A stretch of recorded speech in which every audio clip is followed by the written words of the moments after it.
Greek hagiography. Basically, the whole idea is just these are just writings. The Bible basically is from the Greek word for book, which is biblion. So those are the etymology of it. And then, of course, we discussed that although Scripture and Bible could be used interchangeably, we don't have a problem with it, at least from our perspective as believers. But when we deal with the rest of the world, they don't have any idea what Scripture is, but they might have an idea what Bible is. So that's why when you go to a store, you use the word Bible rather than Scripture, because we say that the word Scripture is more has more religious tone to it, while the Bible is a little bit neutral because it can be a religious term, but it also can also be just a term that identify a thing or something. So that's why it's like that. So we basically discussed that I would like you to approach the whole study of the scriptures, especially in this introduction, with an open mind. So that's why we prefer to use the word Bible, or at least the idea is to take it from the neutrality of the Bible so that we can actually go deeper into the study of the text in itself. So, but it doesn't matter whether you call it scripture or Bible in our context, it's fine. But just to be aware of the nuances and what basically these terms indicates. Okay, so it's a challenge between being open and being closed in terms of how we look at it. If you realize the Muslims, when they refer to the Quran, they don't want you to disrespect it by raising question about it. That's not the kind of attitude that we should have regarding it. Because even if the Bible is the word of God, you have to realize that it has been put into words by human beings. So for that reason, you cannot avoid having mistakes around it, especially when it has been transmitted and translated all throughout centuries. Okay, so before anything else, I think we should go back to how basically the Bible started. So the Bible, of course, you realize by now that the Bible did not actually start the way that it looks. It looks to you by now that it looks like a book. Basically, it started with different kinds of materials that was used, and then it was put together or preserved in different forms, and we will see that. So the first thing that we should realize about the text of the scripture, they were first written in what we call basically the papyrus. Okay, so when you look at the Bible as a book, we basically see it physically as a book with a cover, with a table of contents and several pages in between, and then so on. So practically, it really looks like a book. So you cannot miss it that it looks like a book. But of course, we know, as I mentioned, that etymologically the word Bible comes from the Greek word for book, biblion, which actually in turn is derived from the Greek word for papyrus plant, which is biblos. Because as you know, the earliest manuscripts, the earliest copy of the text of the Bible were written in papyrus paper, because that was the first thing. So this is how it looks like. So on the right of the screen, you see this plant papyrus. So it's basically like thrive in marshes, in marshy area where it's water. And then what you have on the left is an example of some precious fragments of copies of the text written in papyrus paper. If you look at it, these images that you see regarding the paper, if you have even just that small portion of the text written in that papyrus, if you have a copy of that, you can actually already be a millionaire, because that is very precious. This is the one that you have. There are two images that you see. On the one on the left side, I think you can find it in one of the libraries in Europe. I think it's a portion of John, if I'm not mistaken. But anyway, that's an example of papyrus. So, do you know how basically the paper was created or made out of a papyrus? So, but anyway, if you are interested to know how they create the papyrus paper, especially in the ancient times, because now in the modern times they already have a modern way of doing it. But in the ancient times, they can show you how it was done. So with these plants that you see on the right side, you know that it will really be very difficult to come up with pieces of paper to do that. That's why we realized that when they were having this kind of paper, they cannot actually. They started basically by having them in different strips. So they just glue them together, and they were able to create like a long paper that eventually was compiled by scrolling them together. That's why the scroll was the first container basically of the texts. So it was not a book, it was not in book form from the very beginning. So it was papyrus scroll. So ordinarily you only use one side of it because it's very thin.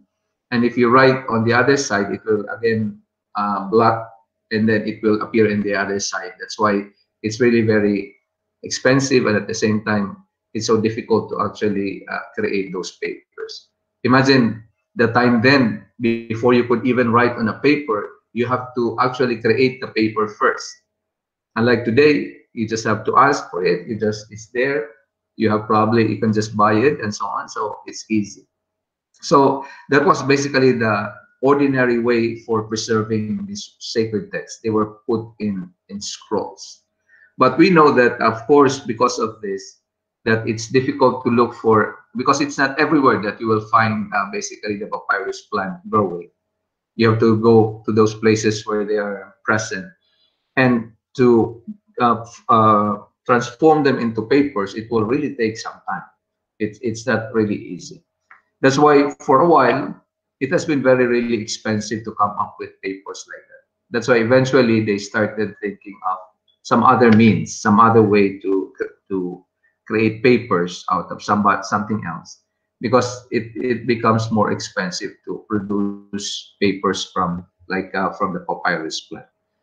So eventually, what they were able to discover was a parchment. Does anyone know what material is used in parchments? We're not talking about the present day parchment paper. I'm talking about the one in the olden times. Do you have any idea what the parchment is made of? Animal skin? Yes, animal skin. That's why if you look at the image that we have there, you can see that it's folded like that, and on the other side, on the right side, they sew it because probably it was torn somewhere there, so they can also preserve it.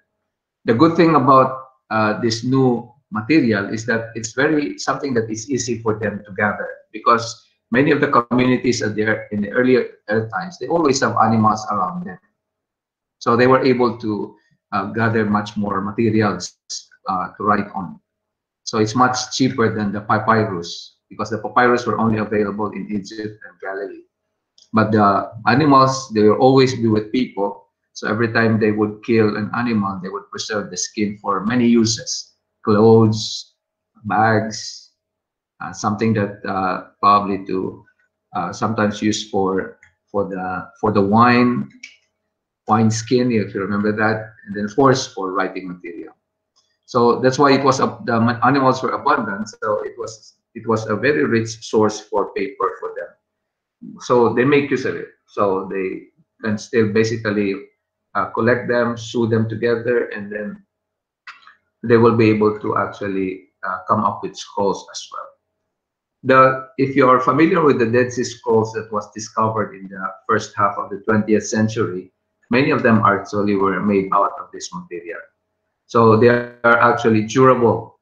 They survive practically like 1,900 years, because from the time that it was made, written probably, and then from that it was discovered recently.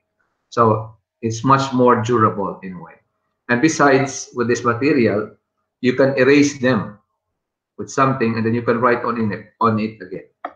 Unlike with the papyrus, it's much more what do you call this, brittle, and it's delicate, so you cannot actually erase it. You cannot even write on the other side. So it's much more difficult. That's why they were able to develop this parchment to provide more paper available for their writings here and there. And then eventually, they were able to actually use some more materials to be able to, or at least means or ways to be able to write the text in the olden times. So the third one was the what we call the codex. So the codex, of course, here's in a picture. The codex is actually the predecessor of what we now call as books. So here you have a picture of the old manuscripts of the Bible. The bigger one is Codex Vaticanus. It's one of the um, remaining compilation of the New Testament that is almost complete. So we have one in the Vatican Library. That's why it's called Codex Vaticanus. In Leuven, I have seen a copy, an exact copy of it in the library, and it's actually very expensive, but it's very beautifully written. So that's Codex Vaticanus. You have Codex Sinaiticus. You also have Codex Alexandrinus and some other codices. So how did they come to actually form the book this way?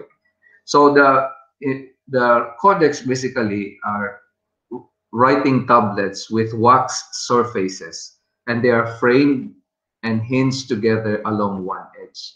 And this was basically what happened. So you can imagine that the book form started actually with these materials. So tablets, writing tablets with wax surfaces, and it's framed, and on one side they are framed together. So you can just imagine that if they started with this means, the text or the books of the Bible would really be huge and big and probably heavy with all those materials. And like today, when we have softer and probably finer paper, it's easier and it gets smaller and smaller by the day. So, but that time it was really very difficult. You should be happy that the Bible that you're bringing now is not actually still in codex. Otherwise, it will really be very difficult to bring to class, and it really be very difficult. So anyway, the frames were made of wood, which in Latin is codex. That's why the name codex is there. So this arrangement allowed for writing on both sides. So that's why I mentioned already that it's a precursor of the modern book. That's why if there is anything that started this whole idea of books, I think you should be able to recognize now that it's the Bible, the scriptures, the text of the Bible that paved the way for creating the modern book. You have to realize that the first printing machine was actually it's not even a machine, maybe at least the first printer was only discovered in about the 14th century. Here you're still basically talking about different ways of putting together these materials and writing them together here. So that's generally the development of the text and the book that we have now. That's why the Bible that we have eventually looks like a book, because definitely it was definitely the precursor of the modern book that we have today. So by the 2nd century, the books of the Christian Bible were written in codex, while the Jewish community continued with the use of the scrolls. That's why if you see some movies where there are or videos about Jewish liturgical celebrations, you would still see them using the scrolls. While the Christian community has already used the codices, the book forms, and that's basically what we have. So if you look at it, I think we should be grateful and happy that they have been able to discover some new ways of preserving these materials. Imagine if we still have them in scrolls today, and I will ask you to bring the whole Bible to school. I can just imagine how many scrolls are you going to bring. So you might have to come to school with trucks so that you can bring the whole Bible with you.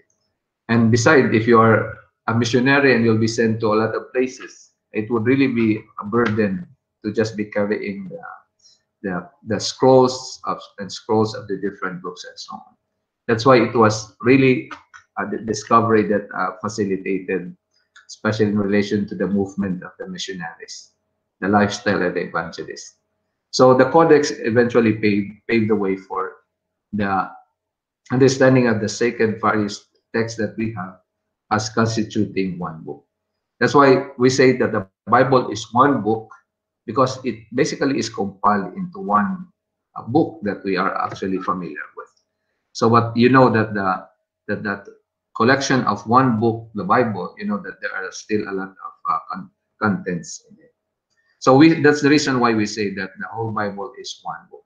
But of course, for different reasons. So one is if we see it that it has front and back cover, it also looks like books to all of us. And there is a table of contents where it is indicated what is contained in the text in itself. So at the same time, we consider the Bible as one book and identifying it basically as the Word of God.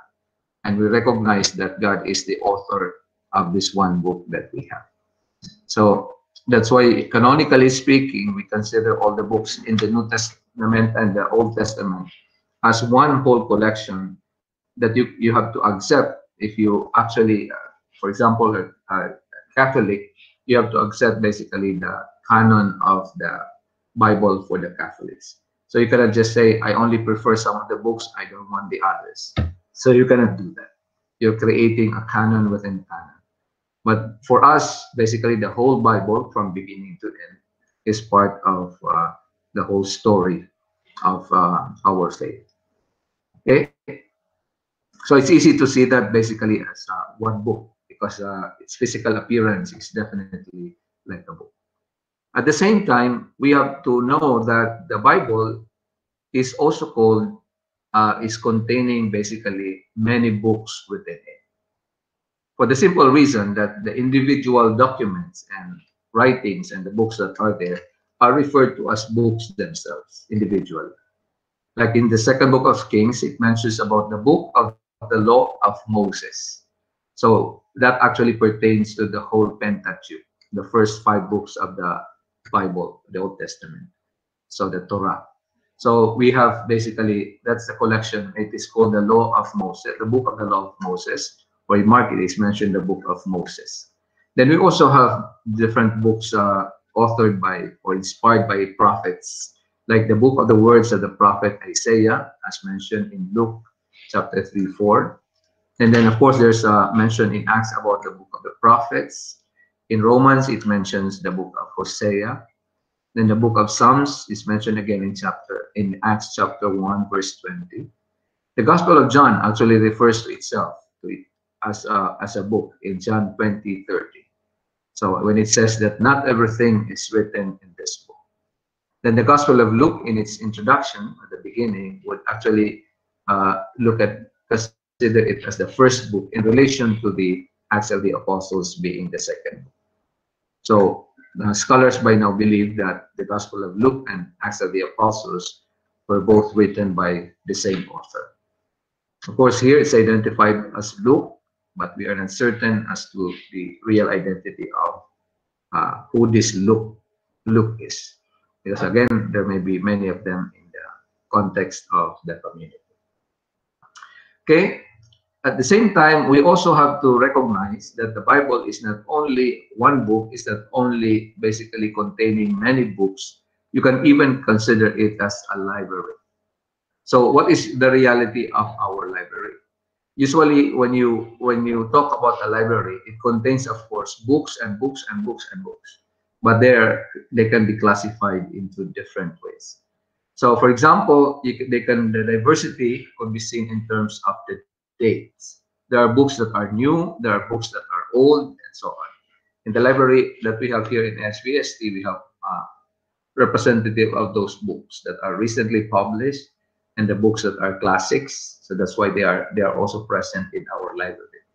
So that's an indication of a library. You have all sorts of books in terms of the time of their writing. The diversity can also be in terms of the literary genre.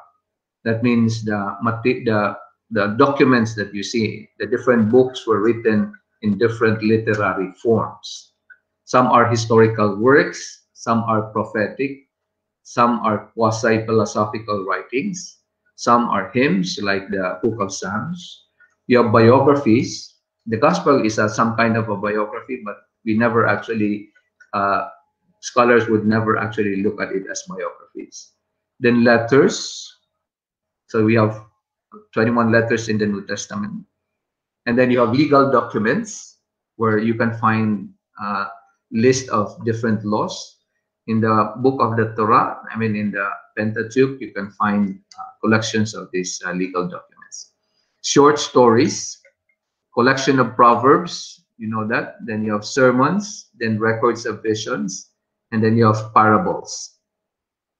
So you can actually see the what you call this, also containing, and maybe there's still some more other genre that are present. So that is how diverse the content of the Bible is. That's why it's important at the outset that you realize that when you read the different books, you have to be very aware in what form they are written, literary form. Because sometimes the misinterpretation can happen because sometimes we don't know how the text is written. Sometimes we take it literally when it's not supposed to be literally taken.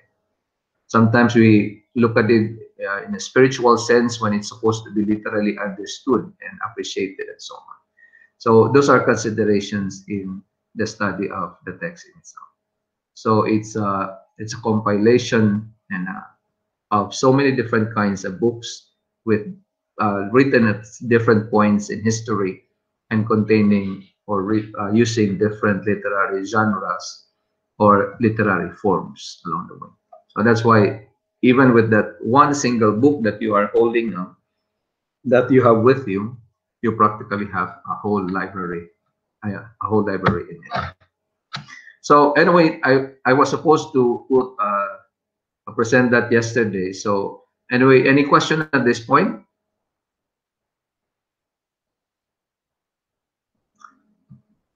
I was supposed to start that yesterday, but anyway, I will just continue so that we'll be able to finish. Anyway, the next one is in search of a name. So you know that the Bible, when it was created, it was not created along with its name. So there was no name to it. So what are the names that we usually use to identify the Bible? So one, for example, is Hebrew Bible, the Tanakh or the Tanakh. So when we talk about the Hebrew Bible, the Tanakh or the Tanakh, we are referring to a portion of the Old Testament that we have today. So it's not the whole of our Old Testament, but some of them. So because you have to basically know the number of books that are contained in the Hebrew Bible. But that's one term that is used to identify the Bible. Another term that came out in history is the Septuagint, or with that sigla LXX. So generally, the Septuagint is still the Old Testament, but written in Greek. Because if you have known the history of our history, basically when the Hebrew people or the Jews were scattered all over the land, some of them went into Greek-speaking areas, and many of them, the succeeding generations, no longer understood. They could no longer understand the Hebrew language, so they needed to translate the text into Greek. That's why the Hebrew Bible was translated into Greek, and that ended up with the Septuagint that we have, and plus some more books. That's why the Septuagint would have a longer list compared to the Hebrew Bible, because added to the translation from the Hebrew Bible are some books in the Old Testament that were originally written in Greek. And these books that are identified that were originally written in Greek some of them are what we refer to as the Deuterocanonical in our collection, or apocryphal for the Protestants. So there are those books that are added to the list of the Hebrew Bible. Then, of course, our familiar term that we use with the collection that we have Old Testament, and then we have basically New Testament in the collection. So it would be good for us that, of course, we use the Bible in general, but we use also these different terms. But it would be good to know basically what would be what these terms, to be politically correct, we should be able to know that when we use the word Hebrew Bible, what are we referring to? What books in the Bible are we referring to? How many, and so on. The same way with the Septuagint, of course, in the same way that we identify some as the Old Testament and the New Testament. In some cases, some scholars have proposed. There were some scholars who have proposed to name basically the collection of the Bible instead of using the Old Testament and then the New Testament, because some people are like the Jews are not happy with the term that their collection of books would be considered old, and then the Christians would use the New Testament. So some scholars have suggested to make it first and second. Again, the Christians complain, why is there first and then the Christian Bible would be considered as a second testament? So there is no way that everyone will be pleased with the namings. That's why it's up to you what name to use to identify it, for as long as you know what you are referring to. That's why these names that we have in history, these have been the names that have been used in relation to the Bible. But we have to bear in mind that they are specific to the reality. So like the Hebrew Bible, you have to know that these are the Greek texts in the Old Testament, and not everything that we have in the Old Testament. So the Septuagint has something to do with the Greek translation of the text in itself. Okay, so the Hebrew Bible of the Jews, they organize their books into three groups. You have the Torah, the Nevi'im, and then the Ketubim. That's why the Tanakh or the Tanakh is actually a acronym for this different subdivision of the Hebrew Bible. The Torah is the law. The Torah is basically, for Christians, would be called Pentateuch. And then the Nevi'im as prophets, and then the rest are considered writings taken together. So they are the Tanakh. So that's basically the Hebrew Bible. Now, Christians, we refer to it as the Old Testament. But as I mentioned earlier, we have to be very careful with the reality that is referred to. Hebrew Bible is also used, since most of the texts in the Old Testament were written in Hebrew, although some have been written in Aramaic, which is basically a family of the Hebrew language, but a much later form of the language. The Septuagint, I already mentioned that about 150 BCE, the Greek-speaking Jews in the diaspora, in the dispersion, like inhabitants in Alexandria, Egypt, wanted to have copies of the text, but many of them could no longer understand the Hebrew scripture. So they translated them into Greek. So it's called the Septuagint. So the name is derived from a legend that 70 Jewish scholars did the translating, independent from one another, under the inspiration of God, without any error or confusion. This legend is contained in a document called the Letter of Aristeas. It's a 2nd century Jewish document considered to be an Old Testament pseudepigrapha. And of course, the pseudepigrapha will probably talk about it when we go to the non-canonical text and that we have. So, but anyway, that's generally the legend about it. But of course, that's just a story that was created to at least influence the people will be able to give importance to this collection. So that's the Septuagint. So it opened the way for some inspirational Jewish books written in Greek to be accepted. I was mentioning to you, which would include books like Wisdom of Solomon, Judith, Baruch, the Letter of Jeremiah, 1 and 2 Maccabees, because that's the only one we have in our list, Esther and Daniel. So they are now included in the Christian Bibles, but not in the Jewish Bibles. And in our Bible, they are called Second Deuterocanonical and apocryphal for the Protestants. So during his lifetime, Jesus used the Hebrew version, but his disciples depended heavily on the Septuagint, much more Paul and the others who in their time. So that's why there's a saying that the Christian church was born with the Greek Septuagint. And later on, you will realize that the number of books that we consider as canonical for us Catholics is actually something to do with its dependency on the Septuagint version of the Bible. Now, the other term, Old Testament, New Testament, the Christian Bible has two divisions. We mentioned that already. And then Testament comes from the Latin for testamentum, which just means covenant. So this is basically a very significant concept in the experience of the Jews and the Christians as well, especially in their faith experiences. So the covenant word is linked to together the salvation associated with Noah, Abraham, Moses, David, and Jesus. So that whole stretch of God saving the humanity.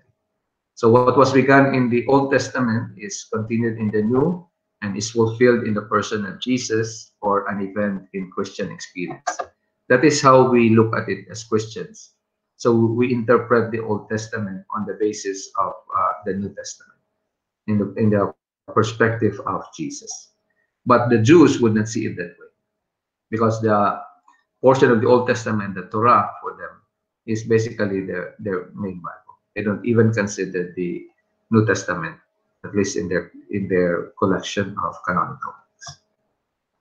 Some academic scholars I already mentioned earlier would like to look for some neutral terms to it. That's why they were suggesting different names.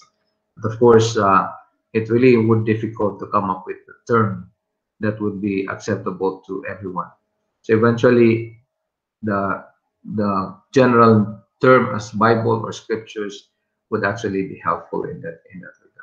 But different groups of people who are using these texts would actually refer to them differently.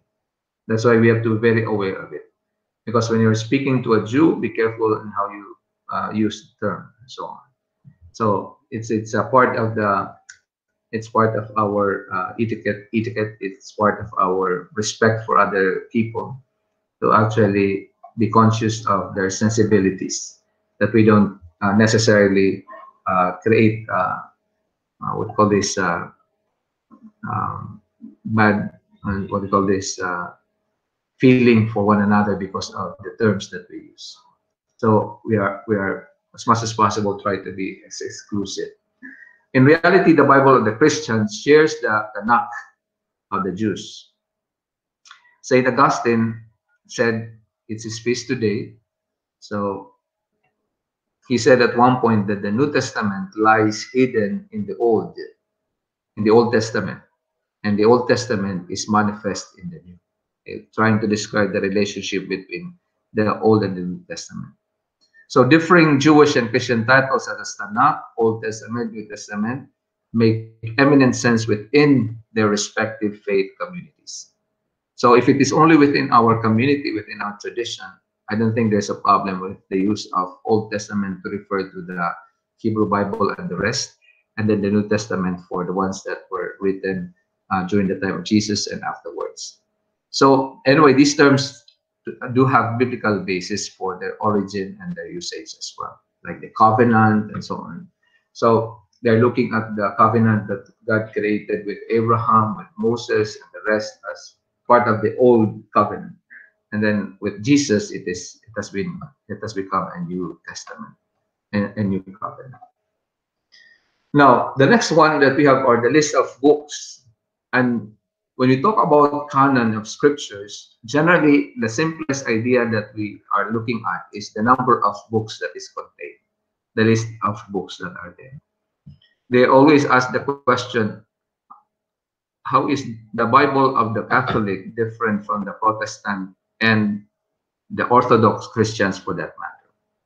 Or for the Jews, how different it is. So sometimes we talk about a lot of differences in terms of contents. Actually, that is not true.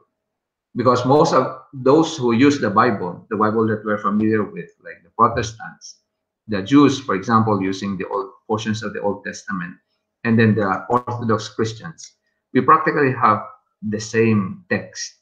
There may be some differences in terms of translation and so on, but we're looking practically at the same text.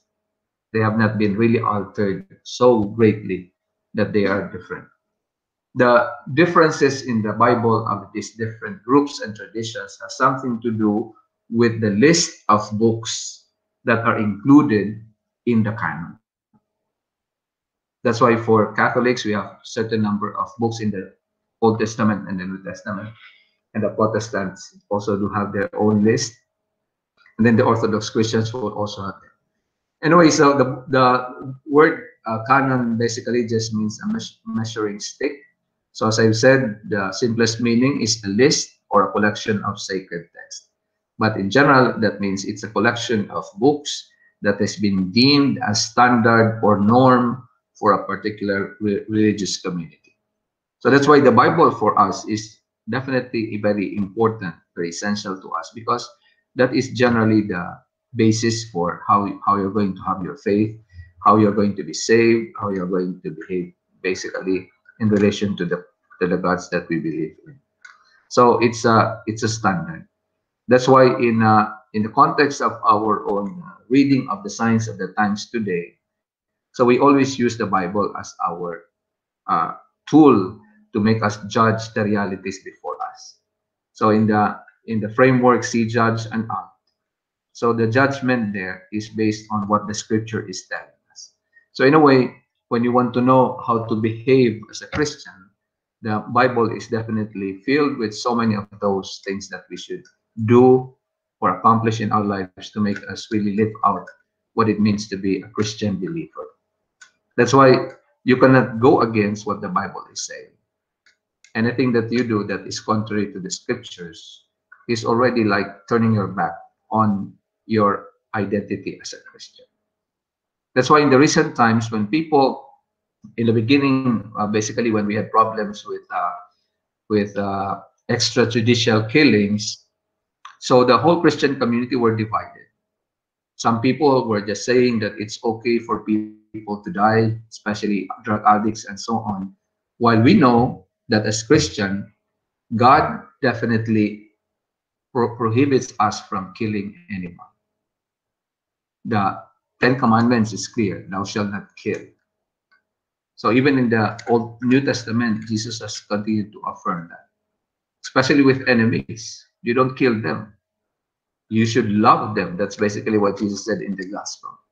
So that's why if the Bible is our norm, is our standard, then we should always go back to it and try to discern what we need to do to act in relation to that. That's why if you're a Christian and you espouse yourself to say that it's okay for me that some people would die and some people would not, I think there is a very big question to the basic understanding and appreciation of what a Christian is supposed to do. So that's why we always have to go back to it. So these books that has been identified by the church as our canon are meant to actually guide us and help us, basically informing us, so that we'll be able to know how to behave, how to shape ourselves, how to act, and what to do with our lives, so that we can actually be considered faithful believers in our faith. So anyway, the canon, the simplest understanding is a list of books. So it's a list and collection of books that are deemed and considered by the different communities and traditions as canonical, as a standard, and as normative for each of the communities. So if you look at the list of books, the Tanakh has 24. The Hebrew Bible has 24 books, and it is counted as 39 in the Christian Bible since the rabbinic era. So since the early centuries, it has always been 24. While the Christian Bible has the 39 books of the Tanakh, and again 27 more in the New Testament. So for Protestants, they would only consider 39 books in the Old Testament and 27 more in the New Testament. So why do as I asked earlier, why do the Protestant, Catholic, and Orthodox Bibles not agree on the number of books in the Old Testament? It's precisely because these different traditions have followed certain collections of books. For the Roman Catholic Church, the reason why our list is longer because we follow the listing that is in the Septuagint, the Hebrew, the Greek Bible, especially with the Old Testament. Our list of Old Testament books is based on what appears in the Septuagint version of the text. Churches that follow the 16th century Reformation, like Protestants, follow the Hebrew canon. But the Hebrew canon is 24, but they counted it as 39, depending on how they look at the different books that are there. So the difference is the inclusion. I mean, the difference between the Protestant and the Catholic is the inclusion of the books originally written in Greek that found their way into the Septuagint. So the Protestant will call them as the Old Testament Apocrypha, which means concealed or hidden, because it only came out at a later time. It was not there from the very start when they were collecting the books. The Catholics would refer to them as I've been mentioning, deuterocanonical. Deutero means second. Of course, canon means choosing them as part of our list. So it's basically secondarily canonized. So since they were included in Jerome's Vulgate, that's the Latin version of the Bible, translated by Saint Jerome. And it was the official Bible of the church from the 4th to the 16th centuries. So that's why it was easy for it to become part of our canon. So that's the reason why we have longer list than the Protestant in terms of it. In many ecumenical editions of the Bible today, one will already find the apocryphal and the deuterocanonical books to give recognition that these are canonical for Catholics and Orthodox, and also so that these books may also be consulted even by others. And actually, the truth about it, when you want to produce a Bible, you better have them, all of them there together, because that would mean more sales for the Bible. Because if you only have like a Bible only good for Protestant, how many Protestants there are in the whole world? And then if you only for Catholics, you're losing some of the Protestants and the Orthodox Christians.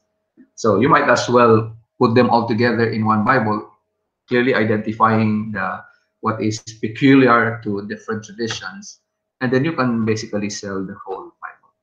That's why to the question whether, because in our context in the Catholic Church, part of the tradition when it regards to the book of the Bible, people have been used to actually, when they buy and procure a Bible, they would always look for the nihil obstat and imprimi potest and so on, those stuff that you find in the Bible, indicating that this book is sound doctrinally and so on for the Catholics.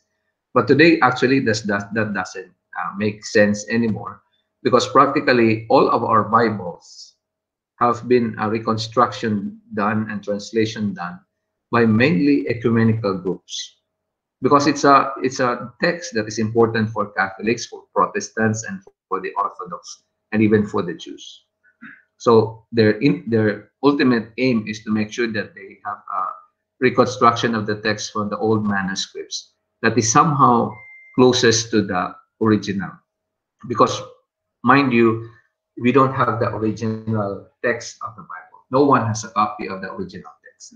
What have been transmitted to our time are just copies of these different books copied at different points in the history.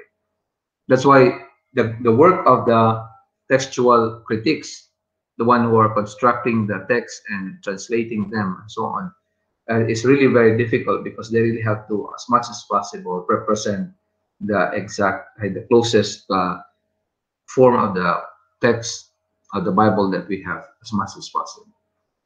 So, but anyway, they try their best to address that. So today, whatever Bible you get hold of, it doesn't matter. For as long as it's a Christian Bible, then it's something that you can read.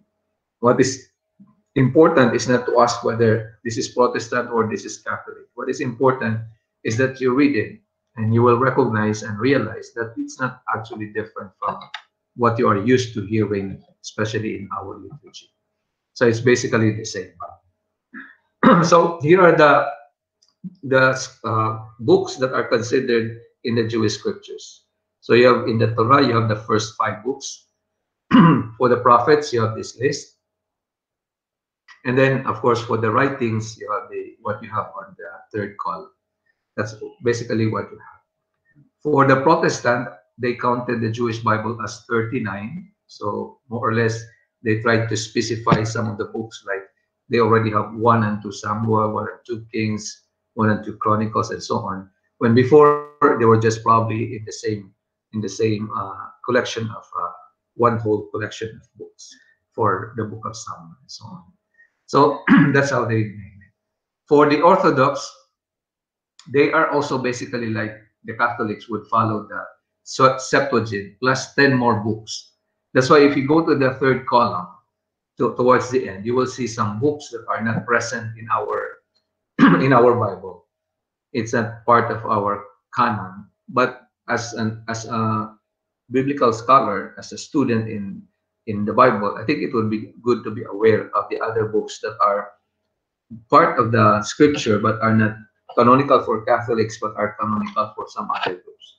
Like here, you have the fourth book of Maccabees. That's why one of you is going to read that, and you will see that it's not actually very different from the book of Maccabees that are in our Bible. Then you have the Prayer of Manasseh. You have 3 Esdras in the Slavonic Bibles of the Russian Orthodox churches, the appendix, and so on. So, and then of course there are still some other differences, but generally they have this collection of books. Then of course for the Catholic, we have the Jewish Bible as the basis plus minor additions, the 7 deuterocanonical books. That's why we ended up with 47 books, depending on how you have been counting some of the books here and there, because there are parts that belongs to the other books as well, like the book of Baruch. It includes the letter of Jeremiah, so there is a relationship between these 2 books here and there. The one that are italics are the ones that are considered part of the deuterocanonical. So that's the reason for why we have differences in terms of the number of books, especially in the Old Testament. Because with regards to the New Testament, practically all Christian communities are in agreement with the number of books in the New Testament. The 27 books in the New Testament is true for us, for Christians, and for the Orthodox.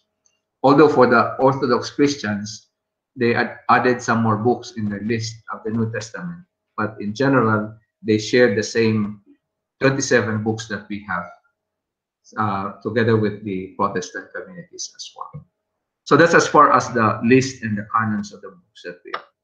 Now, regarding the names and contents of books, because sometimes these are issues, because sometimes you have to realize that not all of the books that we have contain, at least in the original manuscripts, in the original text, contain the names that are given to them.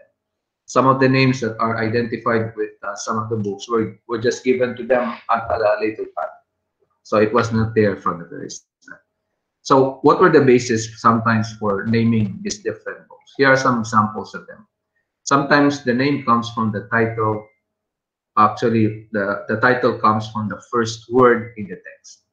This practice is familiar to us because in the church, especially the encyclicals of the Pope, usually have a Latin name to it.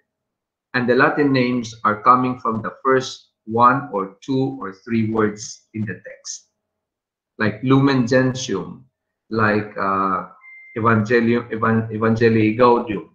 These are actually first words that you find in the Latin text. So the title could come from the first words that appear.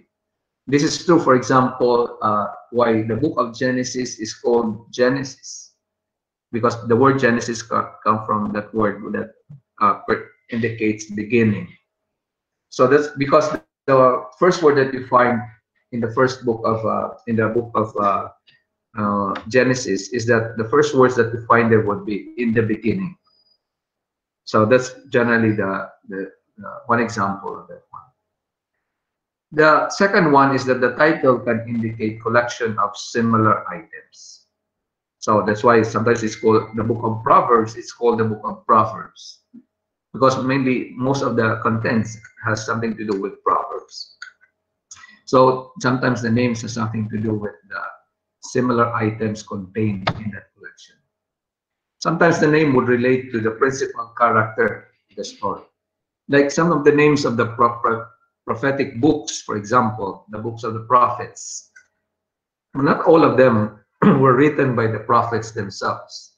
I think someone else wrote for them, but they are identified with them because they are the ones who are appearing as the main character, the main actors in the story. The reason why the Torah, the Pentateuch, is called the book of the law of Moses or the book of Moses, because Moses has figured out to be at the center of this story that is contained in the Torah. So that's one reason for that. Another one, the name usually does not settle authorship or content issues. Sometimes the title has no relation, has no implication with the author, and has no connection with the content also as well. So it doesn't always end that way. Then the content sometimes indicates the name. Like the contents, for example, what you find in the contents are usually words and ministry of the prophets, or it could also be history of Israel and so on. So there are different contents that you find in these different books. The apostolic letters would tell us about the beginnings of the early Christian communities. So that's why the letters that is contained in the New Testament are stories about how the different communities, early Christian communities, have organized themselves and how they basically carried themselves in their communities. So you can find all the other stories. That's why the letters that you read them, especially the letters of Paul, are sometimes appealing to us because they talk about experiences that we all experience in the context of our Christian communities, like in the parish, in our congregations, and our organization, and so on. So those some of the contents have something to do with it. Ecclesiastes deals with issues of good and evil, which are basically themes that are valid for all times. That's why if you read the wisdom books, many of the what do you call this saying there are sometimes things that are true then in their time and is still very true today. Like vanities of vanities, all are vanities. It's basically telling us the things that you are so concerned about in this world may not be necessary for the next life. So it's just useless. So you might as well focus on the more important thing, the more spiritual, the more the things that will bring you to the next life. Because all of these material things will just be on this earth. Then the title doesn't always key to the content.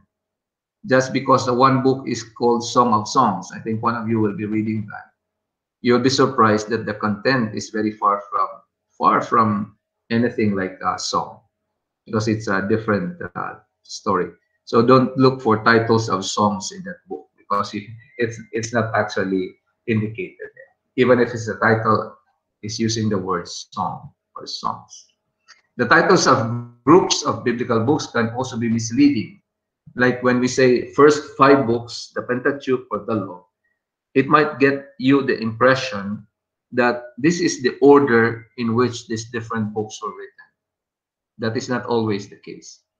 Even if Genesis as a book contains material that is the first thing that have happened in the beginning, like creation, it doesn't mean that the book was written first. So that's something that can be also be misleading. So we might be thinking that the Bible or the books of the Bible were written in this order. First Genesis, then next is Exodus, then Leviticus, Numbers, and Deuteronomy. That doesn't follow. So that will be studied later on when you in second year or third year when we study the Pentateuch. But it's not always the case. So sometimes the names could be misleading. So note on this, basically for us, just to be very aware of it, that the section subheadings that you find in the Bible that we have, they are not part of the biblical text. That's why don't depend on them so much. That's the reason why we encourage you to read the text completely, I mean the whole book, for you to be able to understand what is contained in the text in itself. So because sometimes it's easy for us to, of course, it facilitates our study, our recognition of the text by using the subheadings, but they are not actually part of the text itself. You look at your Bible and you open it, and your Bible usually is divided into different paragraphs, and in between paragraphs you have titles there. That is basically the headings or the subheadings. That is not part of it, because you have to realize that the text of the scripture, when they were written in the early times, there were no spaces in between. It was continuous until the end. That's why if you don't know the language, you don't know where to stop, where to pause, and so on. So that's why the titles that you see in many of the sections that you find in the Bible is not part of the biblical text. It was only placed there as a pragmatic thing to facilitate the study of the text in itself, because you cannot study the whole thing at one time. So that's why you sometimes you subdivide them here and there, and that's the reason for all those things. Then the chapters and verses, they are the books that you find in your Bible. If you look at it, some you have chapters and there are also verses. The original manuscripts, you have to remember this, didn't have the divisions into chapters and verses. So when did we get them? In the Greek text, one will find that the text was written in a continuous manner. So there are no spaces, no marks to separate words or phrases. You can just look at the image that you have on the upper right corner. That's how basically they were writing. So there were no spaces for titles and even spaces between words. So you can just imagine that, as I've said, if you don't know the language, you don't know where to stop and where to begin. So the division into chapters and verses only came at a later time, when they needed to somehow give facility to the study of the text in itself. So unfortunately, of course, in many ways, it has worked, the chapter division and the verse division, but it has also created some problems along the way, because we realized that those who created those chapters and verses, if they were not careful, they might actually go against the logic and the arrangement of the authors themselves. So how did this basically started? Let's look at the short historical development of it. So it was in Stephen Langton who started using chapters on the Latin Bible. Stephen Langton died in 1228, so he would have lived basically in the 11th to the 10th century. And then Cardinal Hugo of Sancerre, who died in 1263 more or less, the same time, made known the system through a concordance to the Vulgate. Do you know what a concordance is? And hopefully, if we are back to our regular classes in the school, hopefully you'll be able to encounter what a concordance is. So a concordance is a collection of books where you can find different passages written there, arranged according to themes. Like, for example, if you're looking for the word love in the Bible and you want to quote some Bible text, you would like to see what are the texts that are available that mentions love. You go to a concordance. You just look for the word love, and it will give you a long list of all the passages in the scripture that talks about love or that uses the word love. So that's basically what happened, what Cardinal Hugo has done. He made use of it, or he was made known of it in the context of his concordance to the Vulgate. Because it's the only way to divide and then identify the passages. So it has become easy to identify the passages according to chapters and verses. But they were actually they were not part of the text from the beginning. Then Rabbi Isaac Nathan introduced the verses in the Hebrew Bible. So as people started studying the text, they needed all those things to be able to manage how to go about studying, identifying the different texts here and there. And then Robert Stephanus, he used the verses into the whole Bible in his edition of the Vulgate. So the Vulgate is the Latin text, is the Latin version of the Bible. So it's in 1555. You see, if you look at the dates of their death and time that they published the book, They were practically in the 10th, 11th, 12th century up to the 14th century. So that was the only time that the chapters and the verses were introduced. So it's not part of the real text in itself. That's why when you study the Bible, you should not be stuck and you should not be limited by these chapters and verses division. You can actually create your own chapters and verses the way you divide and arrange basically the text yourself, depending on your understanding of the text in itself.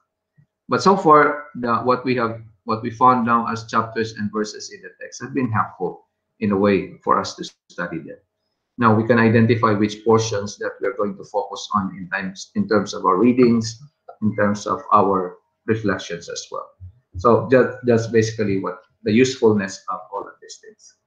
So anyway, the other one is the punctuation to separate chapters and verses in biblical references. They are different all over the world. So sometimes they use the colon, as you see in the US standard. And then in some cases, in some other parts, they would use what you call this comma, and then to divide it. So the US standard, they divide the chapter from the verses with a colon. Then a hyphen to indicate a continuous passage. Like if you have several passages, so you say from 1 to 4, 1 to 3, and so on. Then comma to separate a list of non-continuous verses. So if you want only to use chapter 1, verse 1, and the next one will be chapter 1, verse 3, and the next one will be chapter 1, verse 5. So you have to divide them by comma, since they are not basically continuous. Now, regarding the modern uses and cautions for the use of this punctuations and chapters, divisions, and then the verses as well. One thing that we have to realize is that sometimes the subdivision of the text into different chapters does not respect original line of thought of authors. I would like you to open your Bible for you to have an idea. If your Bible is recent, you will see it will indicate there. Kindly look in your Bible, 1 Corinthians 11:1. First letter to the Corinthians, chapter 11, verse 1. What do you see in that text? Follow me. No. What I'm trying to say is, if you look at it, where do you find the first verse of chapter 11? Is it in a separate paragraph than the rest?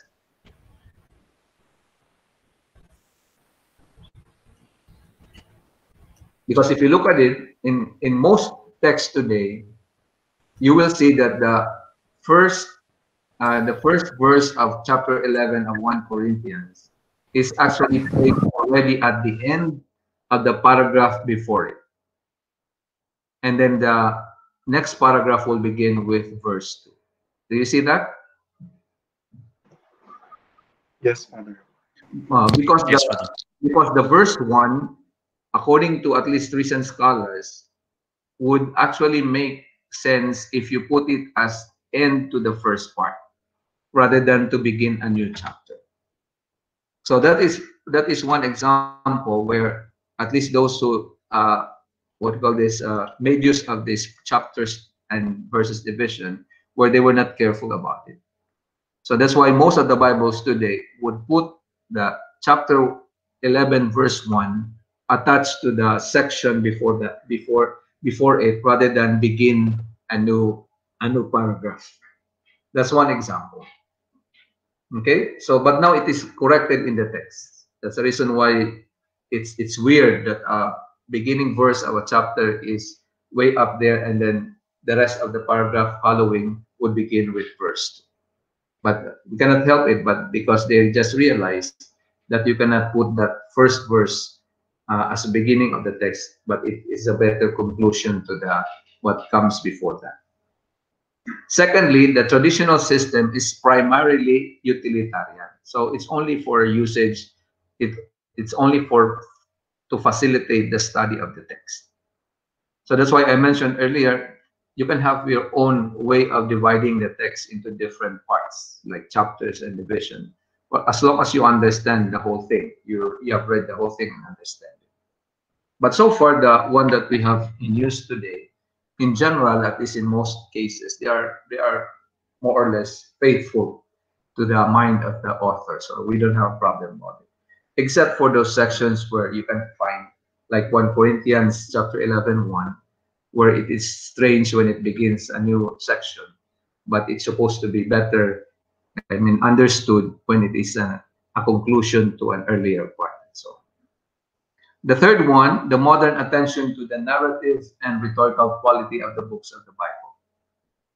When you know that the Bible would contain different literary forms, sometimes the chapters and verses division can get in the way of the what do you call this, the integrity of the whole literary form. Like if it's a story, if it's a parable, and so on. Sometimes some parts are what you call this, separated because a chapter division has done it, and so on. So it can also affect it that way. That's why we need to study the text really from beginning to end to be able to notice that. Outlines in commentaries, in case you haven't noticed it, disagree at times with chapter and verse divisions. So that's a product of a serious study of the text in itself. They are able to more or less try to argue how to arrange or structure the books that they are studying here and there. But anyway, this one is only for our information so that we will have an idea about all these things. So you don't have to be stuck with these divisions into chapters and verses because they are not really that important in the first place. They were not part of the original. That's why you have to read the text from beginning to end. Like letters, for example, you don't normally read a letters by portion, unless, of course, you want to create a drama and excitement. But you normally a letter is read from beginning to the end, from dear, so on, and then yours truly. You basically read a letter that way. Anyway, that's as I've said, pragmatic and for utilitarian purpose that they have employed chapter division and verse division basically here and there. So that's generally what we need to know about the Bible as a book and as a library, and basically anything that we have observed around it. So that we will before we go into the other aspects of it here and there.